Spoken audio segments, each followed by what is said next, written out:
mikino itangira shampiyona y'Ubwongereza English Premier League imaze gukinwa uyu munsi ku itariki ya 17 Kanama niho hari umukino benshi bari bategezanije amatsiko mu mikino itangira English Premier League. Umukino ubuze guhuza ikipe ya Manchester United n'ikipe ya Arsenal ku isaha saa 11 n'igice ku kibuga cya Manchester United Old Trafford, hanyuma umukino ugasifurwa n'umusifuzi witwa Simon Hopper. Arsenal ngo nihabwa amahirwe menshi cyane yo gutangira neza, ariko nyina amateka yuko Manchester United nayo yakunze kwitwara neza cyane ku mukino wa mbere utangira shampiyona ngo nayo ntago agomba kwirengagizwa. Nubwo kabiri gusa mu mateka ya makipe na shampiyona y'Ubwongereza English Premier League, aya makipe abiri ahuriye ku mukino ufungura shampiyona ku mpande zombi nyuma yo guhura mu mwaka wa 1989 1990 ubwo Arsenal yatsindaga ikipe ya Manchester United ibitego 4-1. Ni umukino ushobora guhindura uburyo shampiyona yose izagenda hagati y'ikipe nka Arsenal mu rugendo rwo kongera gutwara igikombe cya shampiyona n'ikipe ya Manchester United iri mu rugendo rwo kongera kwiyubaka bundi bushya. Arsenal imaze imyaka 100 ikina mu cyiciro cya mbere cya English Premier League itaramanuka mu cyiciro cya kabiri Championship. Manchester United imaze gutsinda ikipe ya Arsenal 99 mu mikino yose 243 imaze kubahuza. Arsenal yatsinze Manchester United 99 banganya 55 mu mikino 243 imaze kubahuza. Victor Gyökeres yagiye abona ibitego mu mikino ikurikiranye yakinnye itangira umwaka w'imikino muri shampiyona ya Portugal ari mu ikipe ya Sporting Club de Portugal mu myaka ine iheruka. Bukayo Saka ashobora guca agahigo ka Thierry Henry kuko umukinnyi wa Arsenal umaze gutsinda ibitego byinshi mu mikino yabahuje n'ikipe ya Manchester United. Mu mwaka wa 2023 Declan Rice yatsinze igitego cya nyuma cya Arsenal amanota 3 kuri Emirates Stadium. Mu mwaka wa 2024 Arsenal yatsindiye kuri Old Trafford ikipe ya Manchester United igitego kimwe, igitego cyatsinzwe na Leandro Trossard. Manchester United imwe mu makipe amaze gutsinda Arsenal inshuro nyinshi mu mukino bahuza uyu munsi kuri Old Trafford. Manchester United niramuka itsinze Arsenal irahita iba ikipe ya mbere itsinze ikipe ya Arsenal inshuro 100 zose mu mikino 244 irayimaze kubahuza. Guhangana kwa aya makipe byahinduye ko abafana babona Premier League, niyo mpamvu nyine ku isi yose uyu mukino uri buhuze ikipe ya Manchester United na Arsenal urebwa n'abafana miliyoni menshi cyane ku isi yose. Uyu mukino ni nk'indorerwamo y'uburyo English Premier League yagiye itera imbere ndetse ikanagira izina mu mateka yayo. Kuva mu myaka ya kera Arsenal n'ikipe ya Manchester United bahoze bahangana cyane, by'umwihariko mu myaka y'1990 n'umwaka wa 2000 ubwo Arsene Wenger yatozaga ikipe ya Arsenal, hanyuma Sir Alex Ferguson nawe agatoza ikipe ya Manchester United. Abari abatoza bahanganye mu buryo bwagaragariraga buri wese. Nyuma y'igihe ariko umugabo ku rugamba yatangiye kugaragaza imbaraga ze, Arsenal itwara ibikombe bya shampiyona mu mwaka wa 1998 n'umwaka wa 2002. Iyi myaka ikurikirwa no kwiganza kwa Manchester United mu gutwara ibikombe bya shampiyona, aho yatwaye cyo mu 1999 mu mwaka wa 2000 ndetse n'umwaka wa 2003. Imikino myinshi hagati y'aya makipe yombi yagiye bikirango cy'amateka muri English Premier League, urugero nk'umukino wabahuje wiswe Battle of Old Trafford. Umukino wiswe urugamba rwo Old Trafford wabahuje mu mwaka wa 2003 ubwo ikipe ya Arsenal yananirwaga gutsinda kuri iki kibuga, bikarangira ikipe ya Manchester United yitsinze ibitego 2-0, ariko nyine umukino ukarangira wiswe intambara ku kibuga cya Old Trafford, ikibuga cya Manchester United. Mu mukino w'abahuza uyu munsi ikipe ya Arsenal ihabwa 46.3% yo gutsinda uyu mukino, hanyuma Manchester United igahabwa 29.5%, hanyuma ngo kunganya hagati y'amakipe yombi bigahabwa amahirwe ya 25.4%. Mu myaka myinshi ishize Arsenal yaciyagaye ko kumara imikino 14 idatsindwa, aho yanganyije imikino 7 itsinda indi mikino 7. Iyo mikino 14 yose ikaba yarakindiye hanze ya Emirates Stadium yagiye gusura andi makipe.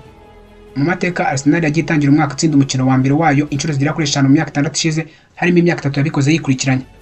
Manchester United nayo yakoze amateka yo kuba ikipe ya mbere atsinze imikino myinshi cyane ya mbere yayo muri shampiyona, aho nyine imaze kubikora inshuro 22, ikaba ari impamvu yahawe amahirwe ya 37% yo kwitwara neza uyu munsi. Manchester United yatsinze Arsenal inshuro 99 mu mateka, uyu munsi ngo ashobora kuba ikipe ya mbere itsinze Arsenal inshuro zigera ku 100. Manchester United yatsinze Arsenal inshuro 10 mu mikino 18 iheruka gukinirwa kuri Old Trafford yahuje amakipe yombi. Arteta amaze gutsinda kuri Old Trafford inshuro 2 gusa mu myaka igera kuri 6 amaze atoza ikipe ya Arsenal, aho nyine yatsinze mu mwaka wa 2020 ndetse no mu mwaka wa 2024 gusa.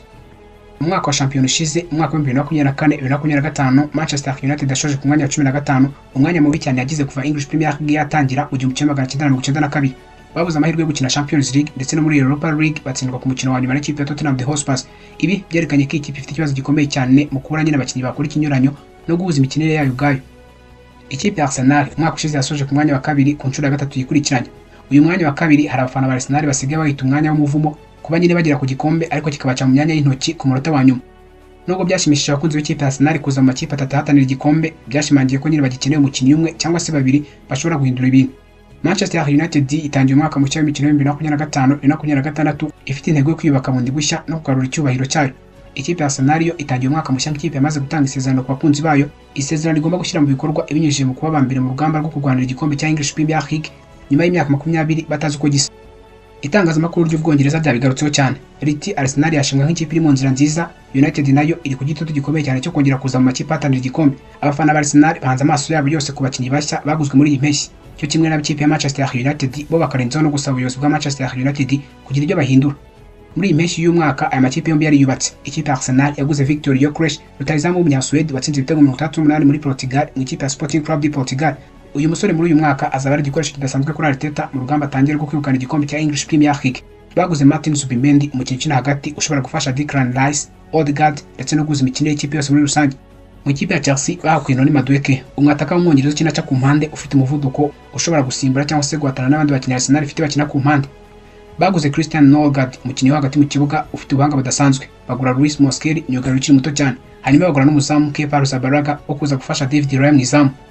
Mu bakinnyi bafite ikibazo bari mu ikipe ya Arsenal ni Gabriel Jesus ufite imvune ya ACL kandi nyine akaba azamara igihe kinini cyane hanze y'ikibuga. Leandro Trossard uyu nguyu yarafite ikibazo cy'imvune ariko nyine yakize agashobora kuza gukoreshwa uyu munsi.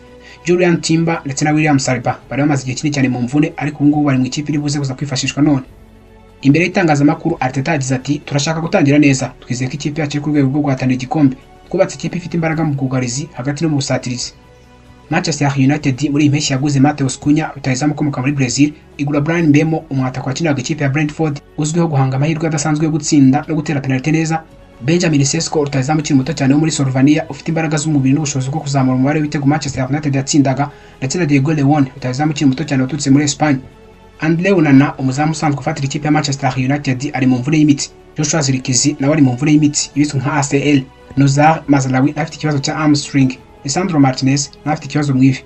Ruben Amorim umutoza wa Manchester United agize icyabazwa kuri uyu mukino uri buze kubahuza n'ikipe ya Arsenal yagize ati United igomba kugaragaza ko iri ku rwego rwo guhatanira igikombe cya English Premier League.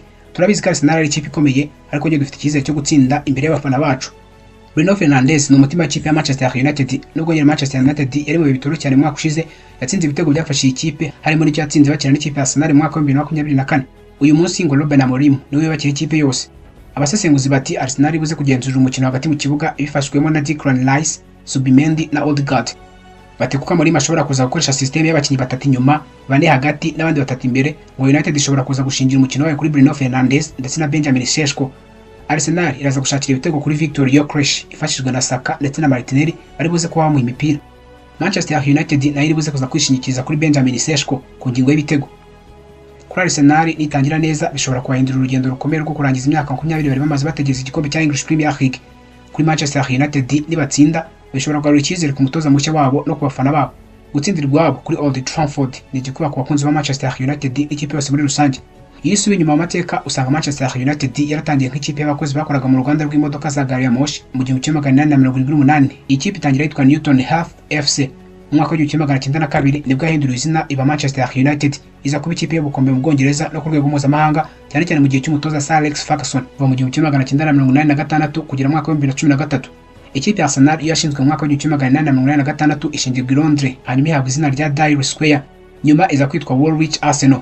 Ni imwe mu makipe akomeye afite amateka adasanzwe mu Bwongereza yegukanye igikombe cya shampiyona inshuro zigera kuri 13, igikombe cya FA Cup inshuro 14 ndetse ikipe ya mbere yakoze amateka muri English Premier League yo gutwara igikombe cya shampiyona idatsinzwe. Uyu mukino ubuze guhuza ikipe ya Manchester United n'ikipe ya Arsenal ufite byinshi cyane usobanuye ku mpande zombi. Arsenal irashaka gutangira neza urugendo rwo guhatanira igikombe ikoresheje abakinnyi bashya n'imyiteguro idasanzwe yagize muri iyi mpeshyi. United nayo nyuma y'umwaka mubi yaguze abakinnyi bashya ariko nyine iracyari mu rugendo rwo kongera kwiyubaka. Amateka, imibare n'imvugo z'abatoza bose bigaragaza ko ari umukino ushobora kuza kuba udasanzwe mu kugaragaza aho buri kipe ihagaze mu rugamba rwo guhatanira igikombe cya English Premier League muri uyu mwaka wose. Gutsinda kwa Arsenal byatuma batangira kwiyumvamo icyizere cyo kumeza kubanira igikombe cya English Premier League, igikombe badaherutse kuzaho imitwe y'intoki mu myaka 20 ishize. Gutsinda kwa Manchester United by'abakunzi ba Manchester United icyizere ko Ruben Amorim azabasha kugarura ubukombe Manchester United yahoranye. We tubwire uko bitekereza ushingiye ku busesenguzi n'imibare, amarangamutima ku ruhande, wowe urabona umukino hagati ya Arteta, Amorim, Manchester United na Arsenal ari ndori buze gutsinda. Ese urabona umukino w'urangire gute? Njye mvaga kuri micro na Ribonera bayo wakoze kunyumva. Bye, dusubire vuba gusa dukumburanye.